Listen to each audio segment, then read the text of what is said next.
Jai says, if I advertise my product on a Facebook page, on a Facebook groups page, and Jai says that he's a member of the group, but not a member of, but not friends with anybody in the group, and then they go and review his product, is that going to flag some issues for his product? So let's start here. So here's what we know about Facebook selling their stuff, pimping our data out left, right, and center to Amazon amongst other companies. Okay, so here's what Facebook says.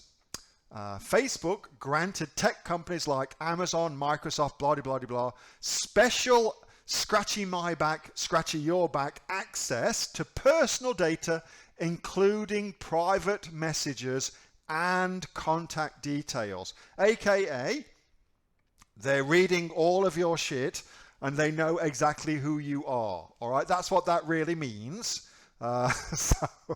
So we know that. All right, so we know that. So if you are a member of a Facebook group, like something like this, Amazon free products and reviews, if you're a member of a Facebook group like that, then you're probably going to get caught. That's, I think, really the bottom line now. However, there's a couple of different caveats for that. As always, it depends, it depends, it depends. So here's what it kind of depends on.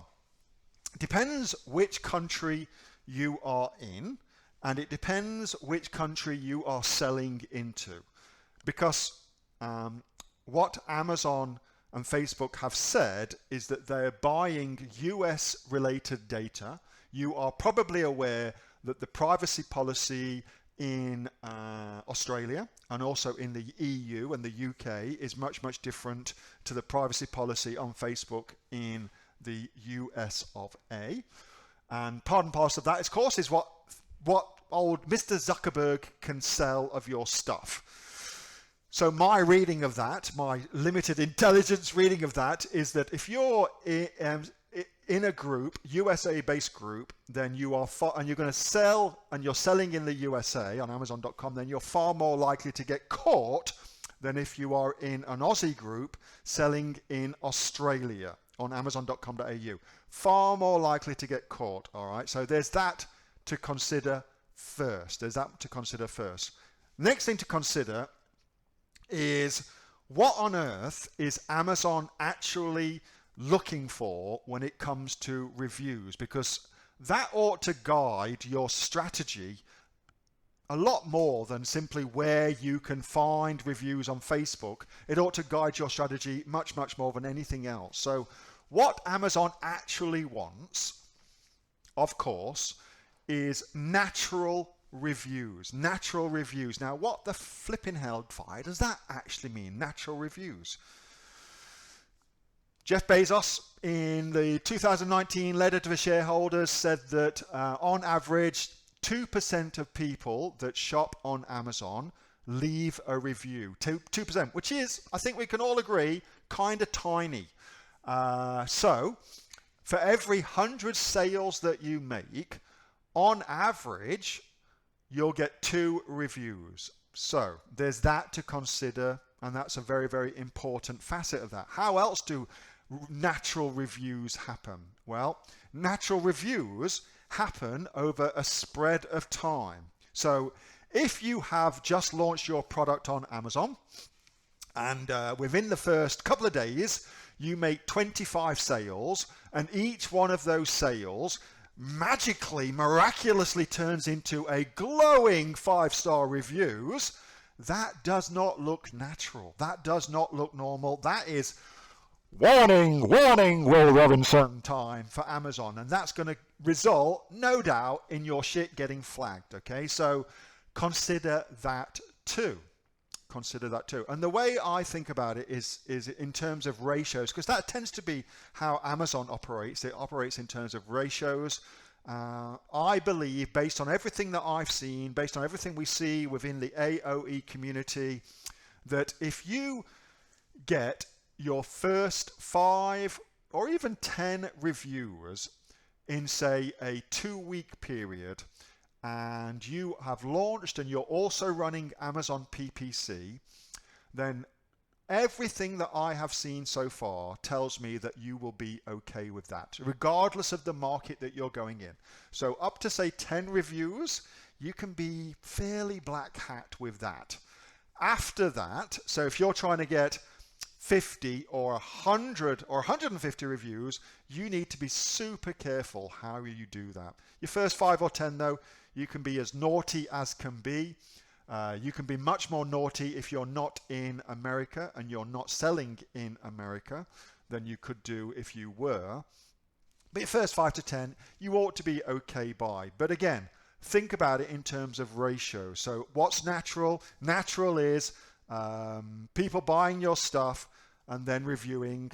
Those people, when they're reviewing, they're spread out across Australia, for instance, or across the USA. They're not all in one central location, based weirdly around where you happen to live as well. Things like that. So you've got to be smart about it.